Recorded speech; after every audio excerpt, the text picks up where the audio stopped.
Sir, আমি পড়ি। তুমি সুধীরের এক্সিকিউটিভ অ্যাসিস্ট্যান্ট? হ্যাঁ। স্যার, আমি Jahnavi. Marketing head. Yes sir. হ্যাঁ স্যার, আমি জগন্নাথ। আমি কোম্পানির লয়ার। আর সুধীর বাবুর পার্সোনাল লয়ারও? আগে হ্যাঁ, কিন্তু আপনারা আমার কাছে কি জানতে চাইছেন? সুধীরবাবুর কোম্পানিতে প্রায় 300 লোক কাজ করতেন, কিন্তু উনি পার্টিতে শুধু আপনাদের 3 জনকেই ডাকলেন। এরকম কিসের বিশেষ সম্পর্ক ছিল আপনাদের সঙ্গে সুধীরবাবুর? স্যার, আমি আগেও বলেছি যে আমি ওনার এক্সিকিউটিভ অ্যাসিস্ট্যান্ট। তো একজন এক্সিকিউটিভ অফিসারের সঙ্গে এতটা পার্সোনাল রিলেশনশিপ? স্যার, আমি ওনার শুধু কাজই না, বরং ওনার পার্সোনাল লাইফও ম্যানেজ করতাম। আই মিন পার্সোনাল আর প্রফেশনাল দুটোই। আর ওই দিনও আমি পার্টি ম্যানেজ করতে গেছিলাম, সেলিব্রেট করতে না। আর উকিল বাবু আপনি? স্যার, আমি আর সুধীর হলাম ছোটবেলাকার বন্ধু। ওর বার্থডে আর আমি যাব না, এটা কি করে হতে পারে? আর আপনি, আপনাকে কেন ইনভাইট করেছিল সুধীরবাবু পার্টিতে? স্যার, আমাকে সুধীর স্যার না, নীল ইনভাইট করেছিল। আমি আর নীল খুব ভালো বন্ধু ছিলাম। I see. তো আপনি ওনার পুরো শিডিউল ম্যানেজ করতেন। হুম। তো এই বার্থডে পার্টির দিন কেউ কি আসার কথা ছিল? কোনো মিটিং রেখেছিলেন আপনারা? স্যার, ওই দিন ব্যাংক হলিডে ছিল, তার জন্য কোনো মিটিং বা অ্যাপয়েন্টমেন্ট ছিল না। আর ওনার বার্থডে ছিল, তাই উনি পুরো দিন ওনার ফ্যামিলির সাথেই কাটাতে চাইতেন। দুপুর 2টো থেকে 3টের মধ্যে আপনারা কোথায় ছিলেন? স্যার, আমি তো আমার বাড়িতেই ছিলাম, ভ্লগ বানাচ্ছিলাম। V blog? Video blog. আমার একটা ইন্টারনেট চ্যানেল আছে, যেখানে আমি ভিডিও বানিয়ে আপলোড করি। স্যার, আমি বাড়িতে ঘুমোচ্ছিলাম, আমার শরীরটা ঠিক ছিল না। স্যার, আমি আমার ফ্যামিলির সাথে ফিল্ম দেখতে গিয়েছিলাম। আচ্ছা, কিছুদিনের মধ্যে সুধীরবাবুর ব্যবহারে কোনো পরিবর্তন দেখেছিলেন আপনারা? হ্যাঁ স্যার, আমি একটা জিনিস নোটিস করেছিলাম। স্যার, আজ থেকে ঠিক 1 মাস আগে আমাদের মিটিং চলছিল।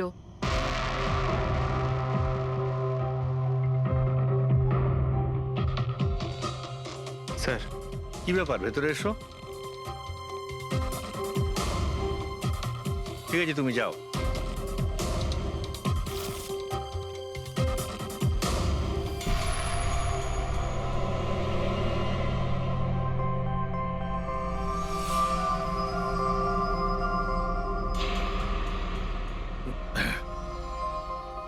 Sorry, gentlemen. Meeting is over. বাচ্চাদের পোশাক? Yes sir. আচ্ছা, আর কিছু নোটিস করেছিলেন আপনারা? কোনো অদ্ভুত কিছু? হ্যাঁ স্যার, এই 2 সপ্তাহ আগে উনি আমাকে বলেছিলেন যে উনি ওনার দলিল চেঞ্জ করতে চান। উইল বদলাতে চাইছেন কেন? জানি না স্যার, ওনার দলিলে 3 জন মানুষের নাম ছিল। একজন ওনার স্ত্রী মায়া, আর 2 জন ওনার ছেলে। কিন্তু উনি চতুর্থ একজনের নাম জুড়তে চাইছিলেন, অ্যাড করতে চাইছিলেন। কি নাম ছিল ওই চতুর্থ জনের? ওনার নাম তো উনি বলেননি। আপনি কি উইলটা বদলেছিলেন? আসলে আমি পেপার সব তৈরি করে দিয়েছিলাম, ব্যাস নাম ভরে ওতে সুধীরকে সই করতে হতো। জানি না কি হলো, হঠাৎ নিজের বার্থডের কিছুদিন আগে ও আমাকে বলল যে দলিল বদলাতে চায় না, ওই পুরনো দলিলটাই থাকবে। ঠিক আছে, এই চতুর্থ ব্যক্তি আবার কোথা থেকে এলো, যার নাম সুধীরবাবু নিজের উইলে ইনক্লুড করতে চেয়েছিলেন? সুধীরজির মৃত্যুর এই চতুর্থ জনের সঙ্গে কোনো কানেকশন থাকতে পারে। আমার তো এটাই কিছুতে মাথায় ঢুকছে না। বাচ্চাদের পোশাক কেউ কাউকে কেন পাঠাতে যাবে? বাচ্চাদের জামা কাপড় পাঠানো হয়েছিল, তাহলে ওই এনভেলপটা কোথায় গেল? সুধীরবাবুর রুমটা তো আমরা ভালো করে চেক করেছি, ওখানে তো কিছুই পাইনি আমরা। বাড়িতে নয় তো অফিসে?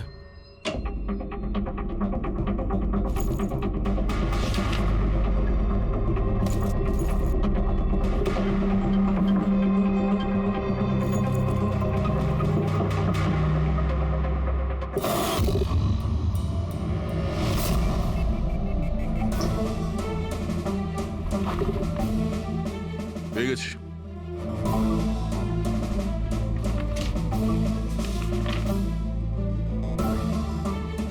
আরে, এতে তো দেখছি কোনো পোস্টাল স্ট্যাম্প বা যে পাঠিয়েছে তার নামই নেই।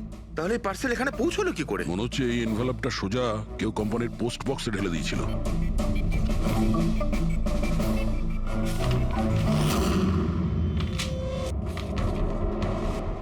এনভেলপটা ডক্টর সালুকের কাছে পাঠিয়ে দিই, উনি হয়তো কিছু পেতে পারেন। ঠিক আছে।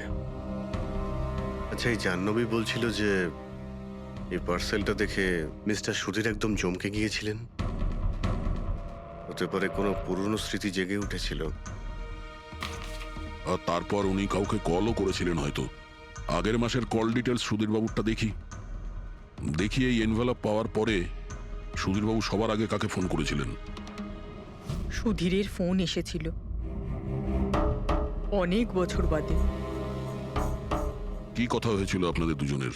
খুব রেগেছিল যে আমি ওকে কেন এনভেলপটা পাঠিয়েছিলাম, কিন্তু আমি তো ওকে এনভেলপ পাঠাইনি। কিন্তু কোনো কারণ তো ছিল যাতে সুধীরবাবু আপনাকে সন্দেহ করেন। হ্যাঁ নিশ্চয়ই, ওই এনভেলপে বাচ্চার জামা ছিল। ওর মনে হয়েছিল ওটা সেই জামাটাই যেটা আমি আর সুধীর আমাদের সন্তানের জন্য কিনেছিলাম। আমাদের বাচ্চার জন্য? আমার আর সুধীরের সন্তান। 30 বছর আগে আমি আরকে ওয়েবস কোম্পানিতে অ্যাকাউন্ট ডিপার্টমেন্টে কাজ করতাম। সুধীরের বাবা সেটার মালিক ছিল। ওখানেই সুধীর আর আমার সম্পর্ক হয়েছিল।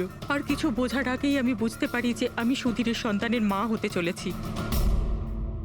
তো আপনাদের দুজনের বিয়ে হয়নি? না, হয়নি। সুধীর তো কথা দিয়েছিল, কিন্তু ওর প্যারেন্টস রাজি হয়নি, কারণ আমি ওদের স্টেটাসে ছিলাম না। ওনারা তো সুধীরের বিয়ে অনেক বড়লোক বাড়িতে আর সেম স্টেটাসে করতে চেয়েছিলেন। তারপরে ওর প্যারেন্টস আর ফ্যামিলি খুব চেষ্টা করেছিল ওকে, আমাকে, এমনকি আমার ফ্যামিলিকেও বোঝানোর জন্য যে আমি বাচ্চাটাকে নষ্ট করে দিই। আমিও ঠিক করেছিলাম যে যাই হয়ে যাক আমি আমার সন্তানকে জন্ম দেবই। 15ই মার্চ 1990 সালে আমার সন্তান এই পৃথিবীতে এসেছিল, কিন্তু সেই রাতেই ও মারা গিয়েছিল। যে বাচ্চাটাকে কোলে নিয়ে আদর করছিলাম, ছোট ছোট জামা কাপড় পরাচ্ছিলাম, কিচ্ছু করতে পারিনি আমি। আমি ভেবেছিলাম যে এরকম সময় তো সুধীর আমার পাশে থাকবে, আমাকে সাপোর্ট করবে, কিন্তু ও তো এর আগেই আমার সাথে কথা বলাটাও বন্ধ করে দিয়েছিল। আর ওই মাসেই ও মায়াকে বিয়েও করেছিল। তো সেই জন্যই আপনি আজ অব্দি বিয়ে করেননি আর এখানে একাই থাকেন। হ্যাঁ, সুধীরবাবু আপনার সঙ্গে যা যা করেছেন তার জন্যে খুব কষ্ট হয়েছে আপনার হয়তো। খুব ঘেন্না করতেন ওকে? আমার থেকে বেশি ঘেন্নাও কে আর কেই বা করতে পারে। উনি আপনাকে আপনার অধিকার দেয়নি, আপনি সম্পত্তিতে ভাগ চাইলেন, আর যখন সম্পত্তি উনি আপনাকে দিলেন না তখন আপনি রেগে গেলেন আর মেরে দিলেন ওকে। আমি ওকে মারিনি, আর আমি ওকে কেন মারবো? আমি তো চেয়েছিলাম যে ও বেঁচে থাকুক আর সারা জীবন কষ্ট পাক। যেদিন সুধীরবাবু মারা যান সেদিন দুপুরবেলা আপনি কোথায় ছিলেন? আমি বাড়িতেই ছিলাম। আপনার কাছে কোনো উইটনেস বা প্রমাণ আছে? কোনো প্রমাণ নেই। হ্যালো, হ্যাঁ স্যার। পাইনি, কিন্তু ওই এনভেলপ থেকে আমি ডিএনএর জন্য স্যাম্পল পেয়ে গেছি। যে ওই চিঠিটা পাঠিয়েছে সে মনে হয় মুখ দিয়ে থুতু সাহায্যে ওটাকে সেঁটে দিয়েছে। আর এইভাবে ওই এনভেলপ থেকে আমি স্যালাইভা স্যাম্পল পেয়ে গেছি, যার থেকে ডিএনএ টেস্ট করতে পারবো।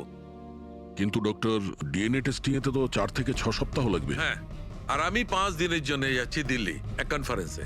কিন্তু তার আগে আমি কিছু প্রাইমারি টেস্ট করিয়ে নিয়েছি। তো স্যার, আপনি এই টেস্ট থেকে কি পেলেন? এই টেস্ট থেকে আমি জানতে পেরেছি যে এটা যার ডিএনএ হোক না কেন, তার ডিএনএ সুধীরবাবুর ডিএনএ এর সঙ্গে ম্যাচ করছে। কি? তার মানে এই যে, তার মানে হচ্ছে এইটা যে এই চিঠিটা পাঠিয়েছে সেটা সুধীরবাবুর কোনো রক্তের সম্পর্কের লোক। তার মানে সুধীরেরই নিজের কেউ সুধীরকে ব্ল্যাকমেল করছে, কিন্তু কে কে হতে পারে? স্যার, অদিতির পেটে যে বাচ্চাটা ছিল সেটা তো মরা অবস্থায় জন্মেছিল। হ্যাঁ, আর রইল বাকি সুধীর বাবুর 2 ছেলে নীল আর রিতেশ। ওরা দুজন আবার সুধীরবাবু আর অদিতির গোপন রহস্যটা জেনে ফেলেনি তো? হতে পারে তার জন্যই ব্ল্যাকমেল করছিলেন, বাচ্চাগুলোর পোশাক পাঠিয়ে। আচ্ছা স্যার, ওই যে বাচ্চাদের পোশাক পেয়েছিলাম, ওগুলো কি সত্যি পুরনো নাকি ময়লা টয়লা করে পুরনো দেখানোর চেষ্টা করা হয়েছে? আমি ওগুলোকে স্পেশালাইজড ল্যাবে পাঠিয়ে দিয়েছি চেক করার জন্য, তাড়াতাড়ি জানা যাবে। আচ্ছা পুরবি সুধীর বাবুর ছেলের ব্যাপারে কি জানতে পেরেছো? কি করতো ও? স্যার 1 বছর আগে সুধীর বাবু নিজের কোম্পানিতে নিজের ছেলেদেরকেই বোর্ড মেম্বার বানিয়েছিলেন, আর তারপর থেকেই কোম্পানি লসে যেতে শুরু করলো। ওরা কোম্পানির টাকা নিয়ে নিজেরাই নয়ছয় করতো, দামি দামি গাড়ি, প্রচুর শখ মেটাতো, সবকিছু করতো, শুধু কাজ বাদ দিয়ে। কিন্তু স্যার সুধীরবাবু তার ছেলেদের খুব ভালোবাসতেন, দুজনের জন্য আলাদা আলাদা বাংলো। আচ্ছা, এটা নয় তো যে ওদের দুজনের মধ্যেই কেউ ওই এনভেলপটা লেটার বক্সে ফেলেছিল? কিন্তু একটা কথা কিছুতেই মাথায় ঢুকছে না, এই ব্ল্যাকমেলিং কেন? আরে ভাই, টাকার জন্য। কোম্পানি ডুবে যাচ্ছিল। কারেক্ট।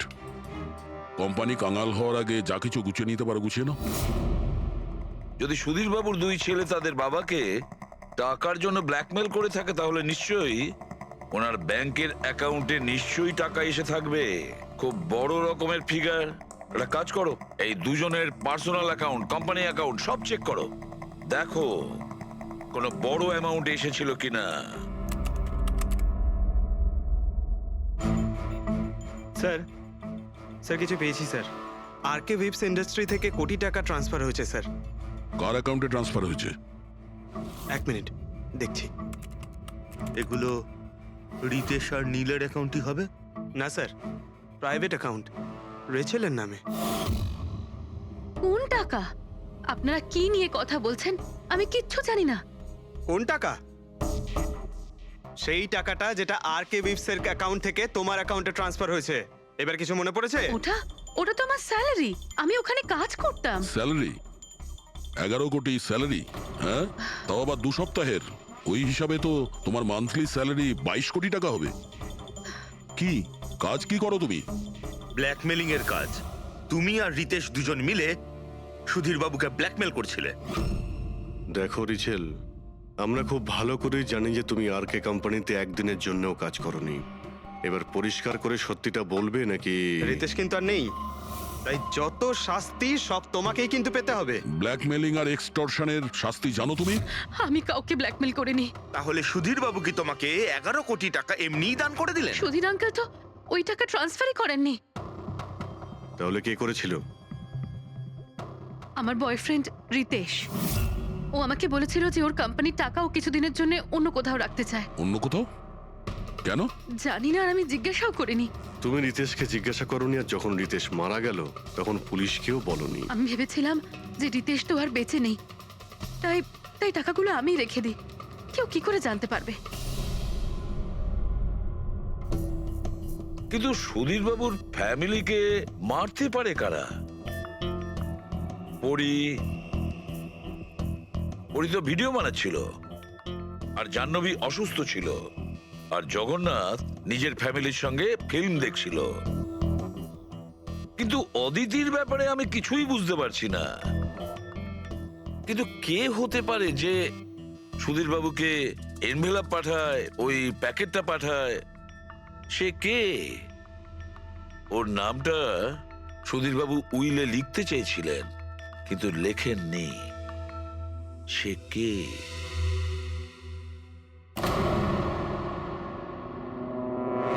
প্রেমের দ্বিতীয় কেকটা কোথা থেকে আসলো? হ্যাঁ স্যার, এখানে দুটো কেক। সেটাই তো, যখন বার্থডে ছিল সুধীর বাবু তার নিজের ফ্যামিলির সঙ্গে, ছোট কেকটা কেন কাটতে যাবে যেখানে এত বড় কেকটা রয়েছে এর সামনে? স্যার, যাতে ও রাতে পার্টিতে বড় কেক খেতে পারে। আরে ভাই, সুধীরবাবু কি 18 বছরের বাচ্চা ছিল নাকি যে নিজের বার্থডেতে দুটো কেকের অর্ডার দেবে? স্যার, হতে পারে এই কেকটা ওনাকে কেউ গিফট করেছে, এই বাদামওয়ালা কেক। সেটা তো বক্সে নিয়ে আসবে, আর তার উপরে কেক শপের নামটাও লেখা থাকবে। না স্যার, ওখানে তো আমরা কোনো বক্স পাইনি। ছিল না? হতে পারে কেউ এই কেকটা বাড়িতে বানিয়েছে, সেই জন্যই আমরা ওখানে বক্স পাইনি। কিন্তু এই আমন্ড দেওয়া কেক পাঠালোটাকে? স্যার, হ্যাঁ স্যার, আমি জাহ্নবীর সোশ্যাল প্রোফাইল চেক করছিলাম। স্যার, এখানে ওর অনেক ছবি আছে যেখানে ও কেক আর পেস্ট্রি বেক করছিল। বেকিং ও খুব পছন্দ করে। হ্যাঁ, আমি বেকিং পছন্দ করি, তাতে কি? তো কিছু না, তুমি বাদামওয়ালা কেক বানিয়েছিলে না সুধীরবাবুর জন্য? আমি যখন জানি যে ওনার বাদামে অ্যালার্জি, তাহলে আমি ওনার জন্য বাদাম কেক কেন বানাবো? কারণ তুমি চাইছিলে যে উনি কেকটা না খান, যদি খেতে অজ্ঞান হয়ে যেত না। আর তুমি চাইতে যখন তুমি ওকে মারবে তখন যেন ওর জ্ঞান থাকে, কষ্ট পায় তোমার সামনে, প্রাণ ভিক্ষা করে, তাই না? আরে আমি সুধীর আঙ্কেলকে কেন মারবো? তুমি কেকের মধ্যে সেনেটিভ মেশাওনি রিতেশ, নীল আর মায়াকে মারার জন্য? আপনারা এইসব কি বলছেন বলুন তো? ব্যাস ব্যাস, অনেক হয়েছে। তুমি বলেছিলে না যে ওই দিন তুমি অসুস্থ ছিলে আর বাড়িতেই ছিলে? কোথাও তুমি যাওনি। তুমি পার্টিতে কিভাবে গিয়েছিলে কিনা পার্টিতে? আমি সত্যি 2-3টে পর্যন্ত ঘুমিয়েছিলাম। তারপর ঘুম থেকে ওঠার পর আমার মনে হলো যে আমি একটু বেটার ফিল করছি, আর তাই আমি পার্টিতে চলে যাই। এতে আমার কি অন্যায়? তুমি যদি রাত 2টো থেকে 3টে অবধি সত্যিই ঘুমিয়েছিলে, তাহলে 2:30টার সময় যখন সুধীর বাবু মারা যান, তখন তোমার মোবাইল ওনার ঘরের সামনে গেল কি করে? দেখো জাহ্নবী, মিথ্যে বলে কোনো লাভ নেই। আমরা তোমার মোবাইলের রেকর্ড চেক করে দেখেছি। যে সময় সুধীর বাবু মারা যান সেই সময় তোমার ফোনের লোকেশন ওনার বাড়ির কাছেই ছিল। এবার সত্যি বলবে নাকি আরো টাইম ওয়েস্ট করতে চাও? আমি আর নীল একে অপরকে ভালোবাসতাম। আমরা ভেবেছিলাম যে নীলের বাবার বার্থডে আমাদের কাছে একটা ভালো সুযোগ ছিল ওনাকে আমাদের ব্যাপারটা বলার, আর সেই জন্যই আমি ওখানে যাই।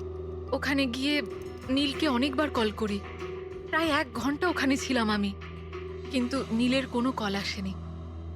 আমি ভেবেছিলাম নীল হয়তো সময় পাচ্ছে না আমাকে কল করার। মিথ্যে কথা। তোমার মনে হয়েছিল নীল তোমাকে ঠকাচ্ছে, সেই কারণে তুমি ওকে আর ওর পুরো ফ্যামিলিকে মেরে দিয়েছো। এই আপনারা কি বলছেন বলুন তো? আমি বেকিং করতে ভালোবাসি, তার মানে তো এটা নয় যে খুনটা আমি করেছি। ইন্টারনেটে রেসিপি দেখে তো যে কেউ কেক বানিয়ে ফেলতে পারে। কেক বানানো কি এমন কঠিন কাজ? আর রিতেশের গার্লফ্রেন্ড রেচেল, ও তো বেকিং করে। আপনারা ওকে কি কেন কিছু জিজ্ঞেস করছেন না? সবাইকে জিজ্ঞেস করবো আমরা। ডাকো সবাইকে। ভীষণ ইন্টারেস্টিং কেস এটা। এরকম খুব কম হয় যে এতজনের কাছে একটা লোকের প্রাণ নেওয়ার জন্য সুযোগও আছে আর মোটিভও আছে। আপনারা আবার? আরে স্যার, আমি কেন মারবো ওনাকে? আপনি নীলকে বিয়ে করতে চেয়েছিলেন, ওর ফ্যামিলির লোকেরা রাজি হয়নি। এ তো খুব বড় একটা কারণ খুন করার। আর সুধীর বাবুর ফ্যামিলির জন্য আত্মমর্যাদা, সোশ্যাল স্ট্যাটাস অনেক গুরুত্বপূর্ণ ব্যাপার ছিল। এর সবচেয়ে বড় এক্সাম্পল অদিতি দেবী। আর সুধীর বাবু এই নিজের সম্পত্তি আর স্ট্যাটাসের জন্য আপনার জীবন নষ্ট করে দিয়েছেন। তাহলে আপনার থেকে বেশি ঘৃণা আর কে করতে পারে? আমার কাছে পয়সার কোনো মূল্য নেই, আর না কোনো বিষয়ে রিগ্রেট। আফসোস তো তোমার হওয়ার কথা রাচেল। এখানে তো 5,000 টাকার জন্য মানুষ মানুষকে খুন করে, আর তুমি তো বসে বসে 11 কোটি টাকা পেয়েছো। আর আপনি, আপনার হাতে তো সুধীর বাবু তার লাইফের রিমোট কন্ট্রোল দিয়ে দিয়েছিল। আপনি সবই জানতেন ওনার ব্যাপারে। এটাও জানতেন যে উনি ওনার গানটা কোথায় রাখেন। দেখুন, আপনাদের যা ইচ্ছে বলতে পারেন। আমি আপনাকে আগেও বলেছিলাম যে আমি সেদিন ঘরে ভিডিও ব্লগ বানাচ্ছিলাম। চাইলে আমার ফোনও চেক করতে পারেন। হ্যাঁ হ্যাঁ, নিশ্চয়ই। ওই দেখি, জানা তো যাবে কিভাবে ভিডিও ব্লগ বানানো যায়।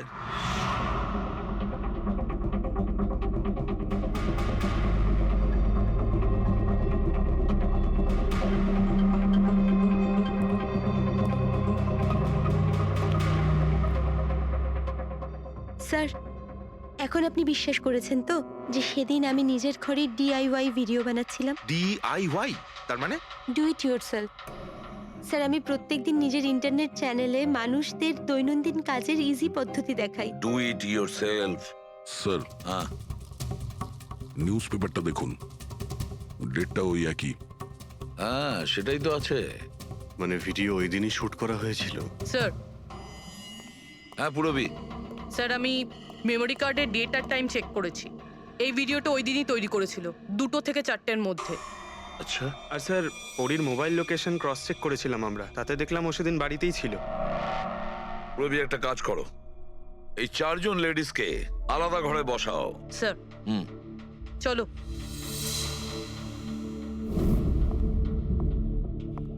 স্যার, কি ভাবছেন আপনি? সমস্ত প্রমাণ তো ওর পক্ষেই দেখছি। এই কেসটা তো আমি অন্ধকারে ডুবে যেতে দেখছি। ঠিক একটা কথা তো পরিষ্কার, যখন অন্ধকার হয় তখন কোনো ছায়া পড়ে না। কিন্তু আমার মনে হয় এই পুরো কেসটাই ছায়ারই খেলা। সানডাইল জানো তো?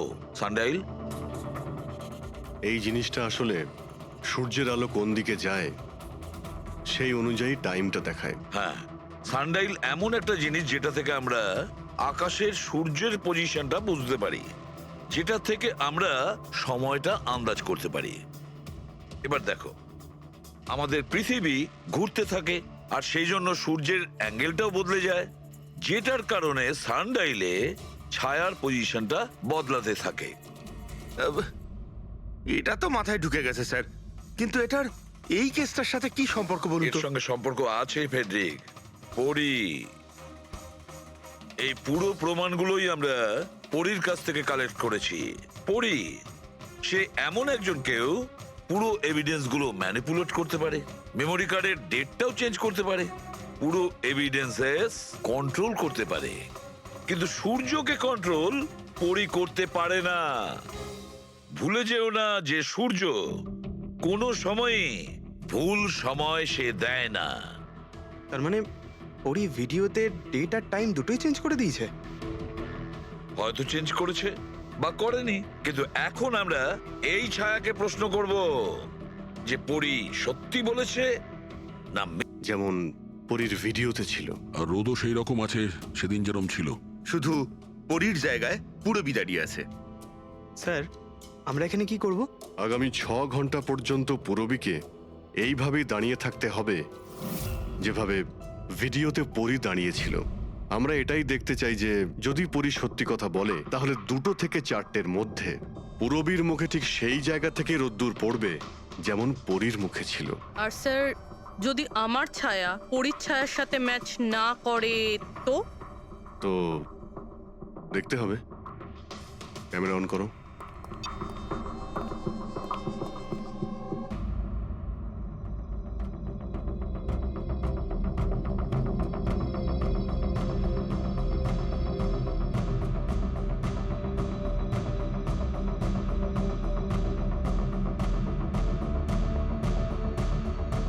চলো, গুড। ওকে পূরবী, রিল্যাক্স। আচ্ছা, কি আছে এই ভিডিওতে? আরে দেখতে দাও ভাই।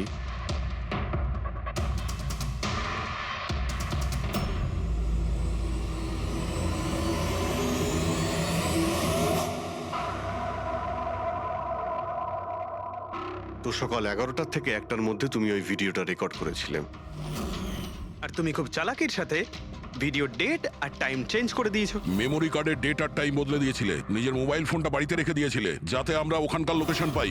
তুমি কি মনে করেছিলে এসব করার ফলে আমরা বোকা হয়ে যাব? হ্যাঁ, না তুমি আমাদেরকে বোকা বানাতে পারলে, না আকাশে ওঠা সূর্যকে। তোমার ভিডিওতে রোডের ডিরেকশন দেখে স্পষ্টই বোঝা যাচ্ছে ওই ভিডিওটা 11টা থেকে 1টার মধ্যে শুট করা হয়েছে। চেষ্টাটা ভালোই করেছিলেন, কিন্তু রিসার্চ ওয়ার্কটা একটু দরকার ছিল। পরি, তোমার ব্যাপারে আমরা সব কিছু জেনে গেছি। পড়ি, আমাদের হয়তো ম্যাক্সিমাম 4 সপ্তাহ সময় লাগবে তোমার ডিএনএ টেস্ট করে এটা প্রমাণ করতে যে তুমি সুধীর বাবুর মেয়ে। কিন্তু তাতে সত্যিটা বদলে যাবে না।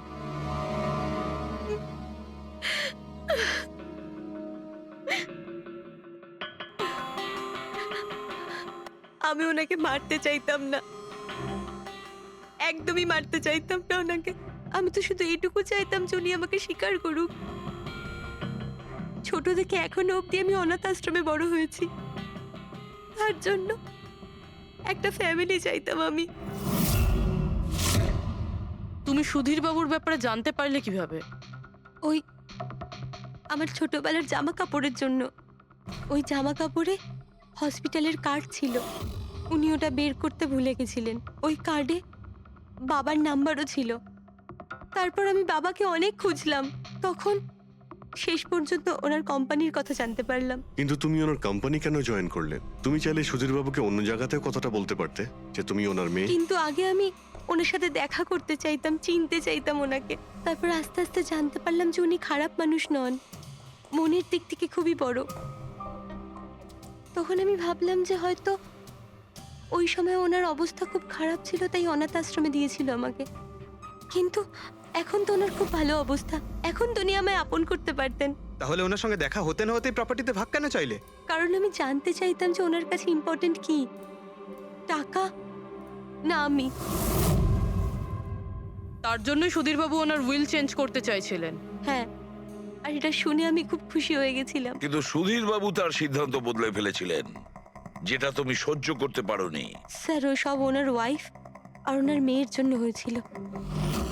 ওরা এটা সহ্যই করতে পারছিল না যে বাবা আমার নাম উইলে অ্যাড করছিল। অর্থাৎ আরও একবার সুধীরবাবু আপনাকে মেনে নিতে অস্বীকার করলেন। হ্যাঁ, আর এইবারও ঠিক ফ্যামিলির জন্যই। উনি একদম বদলাননি, উনি একদম ঠিক আগের মতোই ছিলেন। সেলফিশ, সুবিধাবাদী, দায়িত্বজ্ঞানহীন। সহজভাবে নিজের ভাগটা পাননি বলে ওনাকে ব্ল্যাকমেল করতে শুরু করে দিলেন। না, আমি যখন ওনাকে প্রথম এনভেলপ পাঠিয়েছিলাম তখন আমার এরকম উদ্দেশ্য ছিল না। আর না আমি এতটাই বোকা যে এনভেলপ নিজের মুখ দিয়ে সিল করব। আমি তো এটাই ভাবতাম যে অ্যাটলিস্ট উনি আমাকে নিজের ফ্যামিলিতে ইনক্লুড করুক, আমার নিজেরও একটা ফ্যামিলি হোক। আর তার জন্যই আমি বাবার জন্মদিনের দিন নেশাযুক্ত ওষুধ দিয়ে বাদামের কেক নিয়ে ওনার বাড়িতে গেছিলাম। Happy birthday to you.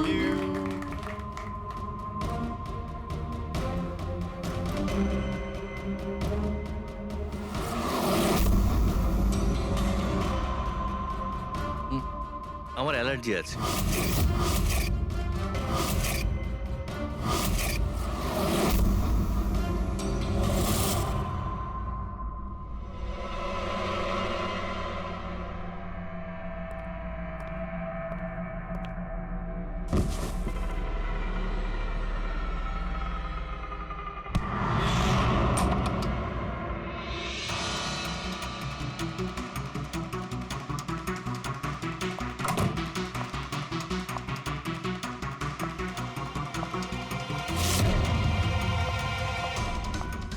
বাবা,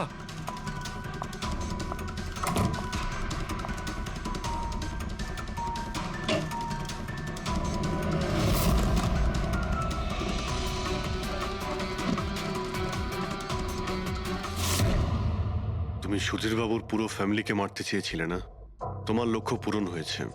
এবার তোমার সঙ্গে ওনার ফ্যামিলির লাস্ট মেম্বারও শেষ হয়ে যাবে।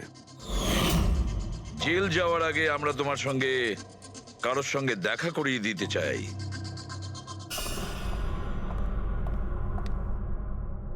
ইনি অদিতি দেবী, তোমার মা। মা, আপনাকে মিথ্যে বলা হয়েছিল যে আপনার সন্তান মৃত জন্ম নিয়েছিল।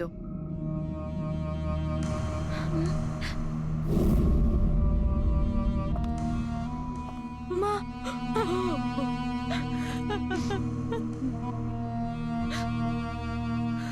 ওর এই সুধীর বাবু আর তার ফ্যামিলিকে শেষ করে দিয়ে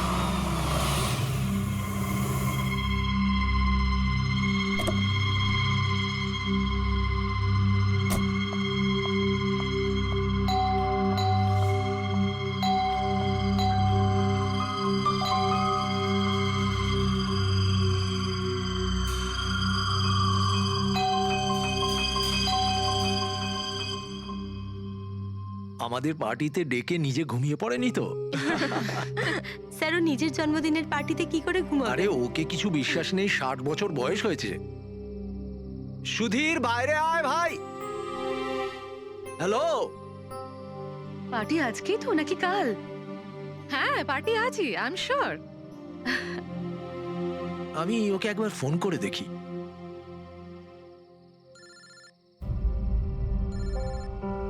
ভেতর থেকেই তো রিং শোনা যাচ্ছে, তাহলে কেউ গেট খুলছে না কেন? তাহলে ভিতর থেকে কেউ দরজা কেন খুলছে না? আমি বললাম না 60 বছর বয়স, এখনো বাচ্চা আছে।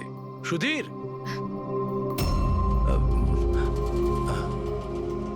পিছনে জানলার দিকে গিয়ে দেখি। হ্যাঁ হ্যাঁ স্যার, চলুন। চলুন ওদিকে।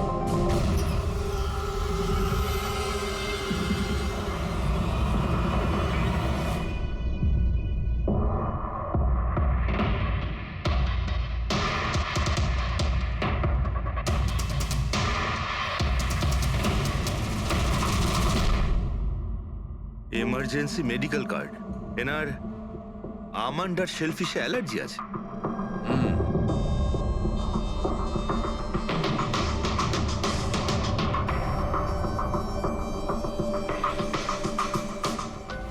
স্যার কেকটাও পুরো খাওয়া হয়নি। এই দেখুন, মনে হচ্ছে কেক কাটার কিছুক্ষণের মধ্যেই এরা সবাই মারা গিয়েছেন।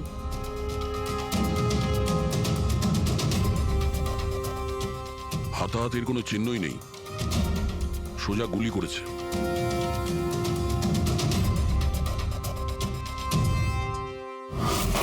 এইভাবেই গুলি চালিয়েছে।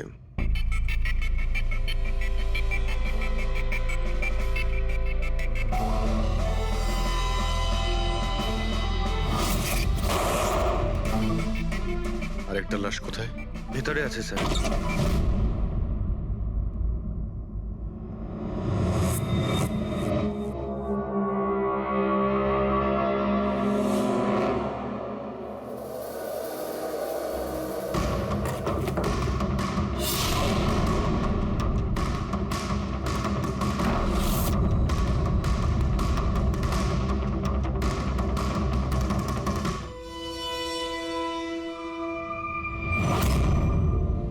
গান কেস,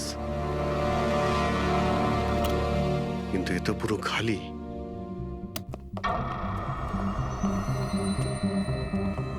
তবে স্যার, এই ঘটনা ঘটেছে কতক্ষণ হয়েছে? এই 4 জনের মৃত্যুই কালকে দুপুর 2টো থেকে 4টের মধ্যে হয়েছে। এরা কে কিছু জানতে পারলে?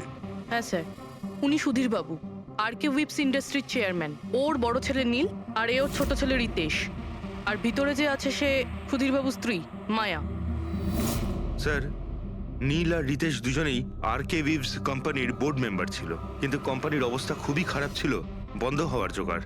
প্রচুর ধার বাকি হয়ে গেছিল, আর বাজারের ধারও মেটাতে পারছিল না, সমস্যা বেড়েই চলেছিল। তাহলে এখানে সেলিব্রেশন কি জন্য হচ্ছিল? স্যার, সুধীর বাবুর 60তম জন্মদিন ছিল। বার্থডে সেলিব্রেট করছিল? তাহলে নিশ্চয়ই আরো অনেকে এসেছিল। অফিসের কিছু লোক এসেছিল স্যার, আর ওদেরকে জিজ্ঞাসাবাদ করে ছেড়ে দিয়েছি। এরা সবাই এখানে একসাথে থাকতো কি? না না স্যার, এখানে তো শুধু সুধীরবাবু আর মায়া থাকতেন। সুধীরবাবু নীল আর রিতেশের জন্য আলাদা আলাদা বাংলো কিনে রেখেছিলেন, এরা দুজন ওখানেই থাকতো। আজকে তারা বাবার জন্মদিন পালন করতে এসেছিল। স্যার, সন্ধেবেলায় অনেক বড় একটা পার্টি হওয়ার কথা ছিল। কেক কাটার কিছুক্ষণের মধ্যেই সবাই মারা যায়। পার্টি প্ল্যান যারা করেছিল সেই টিমটা এসেছিল, কিন্তু কেউ দরজা খোলেনি দেখে চলে গিয়েছিল। বস, আমার মনে হচ্ছে না যে কেউ বাইরে থেকে এসেছিল। যা কিছু ঘটেছে এই 4 জনের মধ্যেই ঘটেছে। কিন্তু বাড়িতে তো কোনো চাকর অবশ্যই থাকবে। আছে তো, চাকর আছে তো, কিন্তু তারা গ্রামে গেছে। সুধীরবাবু শুধু আজকের জন্য একজন সার্ভেন্ট হায়ার করেছিলেন, সে কাল সকালে কাজ করে গেছিল, আর পার্টি শেষ হওয়ার পরে আজকে এসে পরিষ্কার করার কথা ছিল। পার্টি শেষ হওয়ার আগেই সবকিছু শেষ হয়ে গেছে।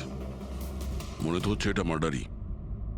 সরি ডক্টর সালুকে, আমার এটা মনে হচ্ছে যে এই 4 জন ছাড়াও এখানে আরো একজন ছিল, যে বাইরে থেকে ভেতরে এসেছিল। একটু মন দিয়ে দেখো, এখানে কোনো হাতাহাতির কোনো চিহ্ন নেই, আর প্রত্যেকটা জিনিস নিজের জায়গাতেই আছে। এটা মনে হচ্ছে যে কেউ কেকের মধ্যে কিছু মিশিয়ে দিয়েছিল, যেটা খেয়ে এরা 4 জনই অজ্ঞান হয়ে গেছিল। তারপরে ওই 5 নম্বর লোকটা বাড়ির মধ্যে ঢুকলো, এসে সবাইকে গুলি করে দিল। এটা বস 100% মার্ডার। মার্ডার আর সুইসাইডও। আচ্ছা, তোমরা তো নিশ্চিতভাবে কি করে বলছো? স্যার, এই দেখুন, বাকি 3টে লাশের কাছে স্ট্রাগলের কোনো চিহ্ন মাত্র নেই, শুধুমাত্র সুধীর বাবু ছাড়া। এনার পা ভাঁজ হয়ে রয়েছে, অনেকটা ব্লাডও বেরিয়েছে। আমার মনে হয় যখন ওনার গুলি লাগে তখন উনি বেঁচে ছিলেন। যদি উনিও কেক খেয়ে বাকিদের মতো অজ্ঞান হয়ে থাকতেন, তাহলে ওদের মতোই পড়ে থাকতেন। ইনি প্রথমে 3 জনকে গুলি করেন আর তারপর সুইসাইড করেন, এরকম মনে হচ্ছে। যদি এটাই হয়তো, তাহলে যে বন্দুক দিয়ে গুলি করা হয়েছিল সেটা কোথায়? সেটা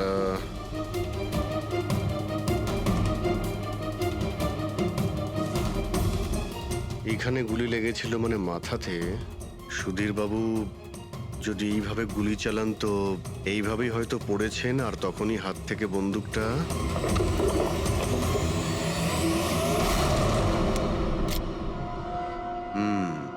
এই হলো বন্দুক। স্যার, এই দেখুন, রিতেশের ফোনটা পেলাম। স্যার, ও কেক কাটার কিছুক্ষণ পরেই নিজের সোশ্যাল পেজে এই সেলফিটা পোস্ট করেছে। বলছিলাম না, এখানে পঞ্চম ব্যক্তি থাকতেই পারে না। কিন্তু বুঝতে পারছি না কেন, আমার এখনো সন্দেহ আছে। দেখুন, সন্দেহ করা তো আমাদের কাজ। একটা কাজ করে যতগুলো এভিডেন্স আছে, যতগুলো জিনিস আছে, সব বিউরোতে নিয়ে যাই, দেখি এসিপি স্যার কি বলেন। গোলমাল মনে হচ্ছে। বস, আমি ওদের পেটের মধ্যে কেকের টুকরো পেয়েছি, ওই যে কেক ওরা খেয়েছিল। ওই কেকের মধ্যে সেনেটিভ মেশানো ছিল, নেশার ওষুধ। সেনেটিভ? 3 জন খেয়েছে আর অজ্ঞান হয়ে গেছে। 4 জনই? না, 3 জন। নীল, রিতেশ আর মায়া, ওদের 3 জনের পেটের মধ্যেই শুধু কেকের টুকরো পাওয়া গেছে। তার মানে সুধীরবাবু ওই কেকটা খাননি? না দয়া, সুধীর শুধু একজনই ছিল যে গুলি চলবার সময় অজ্ঞান হয়নি। কি সুধীরবাবু নিজের জন্মদিনেই কেক খাননি? হয়নি, কারণ ওই কেকের মধ্যে বাদাম মেশানো ছিল। কিন্তু স্যার ওনার বাড়ির লোকের তো নিশ্চয়ই জানা আছে যে ওনার বাদাম থেকে অ্যালার্জি ছিল। এক্স্যাক্টলি। তাহলে এই কেক আনলো কেন? অদ্ভুত ব্যাপার। সুধীরবাবুর বার্থডে ছিল আর কেক ওই 3 জনে খেয়েছিল। কেক 3 জনে খেয়েছিল, কিন্তু ওখান থেকে যে বন্দুকটা পাওয়া গেছে তাতে 4টে গুলি খরচ হয়েছে, যেগুলো এদের গায়ে লেগেছে। অদ্ভুত ব্যাপার যে ওর ওপর সুধীরের আঙুলের ছাপ আর আছে। ওই বন্দুকটাও তো সুধীরবাবুর নামেই রেজিস্টার করা। তো সুধীরবাবু প্রথমে ওই 3 জনকে গুলি করে আর তারপর নিজে সুইসাইড করে। কিন্তু কেন? ঝামেলা এড়ানোর জন্য। ব্যবসা ডুবে যাচ্ছে, ধার দেনা বেড়ে যাচ্ছে, এই জন্য নিজের সঙ্গে পুরো ফ্যামিলিটাকেই মেরে ফেলে। আর কি কারণ হতে পারে? হ্যাঁ স্যার, তাই তো মনে হচ্ছে। সুধীরবাবু ইচ্ছে করেই ওই বাদামওয়ালা কেক নিয়ে এসেছিল যাতে ওনাকে না খেতে হয়, আর উনি সেনেটিভ মিশিয়ে ওই কেকটা সবাইকে খাইয়ে দেন। আর অজ্ঞান হওয়ার পরে তাদের মেরে ফেলে নিজেও আত্মহত্যা করেন। রবি, ওই রিতেশ যেটা ফটো আপলোড করেছিল না নেটে, সেটা একটু খোলো তো। কটার সময় তুলেছিল এই ফটোটা? স্যার 2:05 আর আপলোড করেছিল? স্যার 2:07। সালুকে একটা কথা বলো, কেক খাওয়ার কতক্ষণ পরে ওরা অজ্ঞান হয়েছিল? 20 থেকে 25 মিনিট। মানে 2:30 না 2:35? আমার মনে হয় ওরা সবাই ওই সময়ই মারা গিয়েছিল, 2:30 থেকে 2:45-এর মধ্যে। মানে সবকিছু ঘটেছে ওই 40 মিনিটের ভেতরেই। 1 মিনিট, ওই দেখো, ওই ছায়াটা কার? ওই শ্যাডো? এই 4 জন তো এখানে দাঁড়িয়েছিল, তাহলে ছায়া ওখানে গেল কি করে? সেটা ওখানে গিয়েই দেখতে হবে। এই শ্যাডোটা কার ছিল? 2:04। পর্দার পজিশন একদম ঠিক আছে তো? একদম স্যার। পজিশন নিয়ে নি। রেডি? 2:05 ইয়া। আরে এখানে তো কোনো ছায়া দেখতে পাচ্ছি না। তাহলে ওখানে ছায়া কোথা থেকে এলো?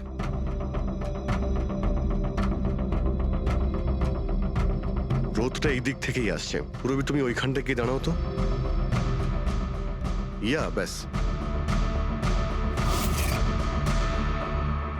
হ্যাঁ, এইখানে ছায়াটা দেখা যাচ্ছে, ঠিক যেমনটা ওখানে ছিল, সেম টু সেম। আমি ঠিকই বলেছিলাম, এখানে কোনো 5 নম্বর লোক ছিল। আর সে ওখানেই দাঁড়িয়েছিল যেখানে আমি দাঁড়িয়েছিলাম। এই সেই লোকটাই হবে যে সুধীরবাবু আর তার পরিবারকে মেরেছে। আর সে আমাদের অলমোস্ট ধোকা দিয়ে দিয়েছিল যে এটা মার্ডার কাম সুইসাইড। আর ওর ছায়াই ওকে ধোকা দিয়ে দিয়েছে। কিন্তু স্যার আমরা এই ছায়ার মাধ্যমে খুনি অবধি পৌঁছবো কি করে?